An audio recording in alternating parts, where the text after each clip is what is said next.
అబ్బాయి అమ్మాయికి రెస్ట్రిక్షన్స్ పెడతాడు, కానీ ఇక్కడ తిను నాకు పెట్టిందనా? నీకు అసలు బుద్ధుందా? గర్ల్ ఫ్రెండ్ ఎలా చూసుకోవాలో నీకు తెలీదా? గర్ల్ ఫ్రెండ్ తో ఎలా బిహేవ్ చేయాలో నీకు ఫస్ట్ క్లాసెస్ తీసుకోవాలి. First important thing priority.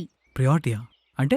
నువ్వెక్కడికి వెళ్ళినా ముందు నాకు చెప్పి వెళ్ళాలి. నువ్వు ఫస్ట్ పొద్దున్న లేవ్వంగానే నీ నోట్ నుంచి పలికే ఫస్ట్ పదం నేనే అయి ఉండాలి. నువ్వే సిచ్యువేషన్ లో ఉన్నా కూడా ముందు నాకే తెలియాలి. తెలియాలి తెలియాలి తెలియాలి.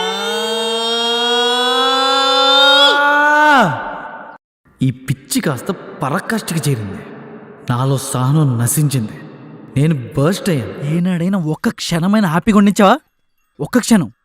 అదొద్దు ఇదొద్దు, అలా చెయ్యి ఇలా చెయ్యి, అది ఇది ఆడొద్దు ఈడొద్దు అని సావా కొడుతున్నావు కదే. నిజం చెప్పాలన్న ఫీలింగ్ కూడా చెడిపోద్ది. మనసులో ఇంత హీటెడ్ పెట్టుకొని పైకి నటిస్తున్నావు కదా, ఎలా నటిస్తున్నావు? ఎలా? నేనేం కొత్తగా చేయట్లే, నువ్వు చేస్తుందే నేను చేస్తున్నా.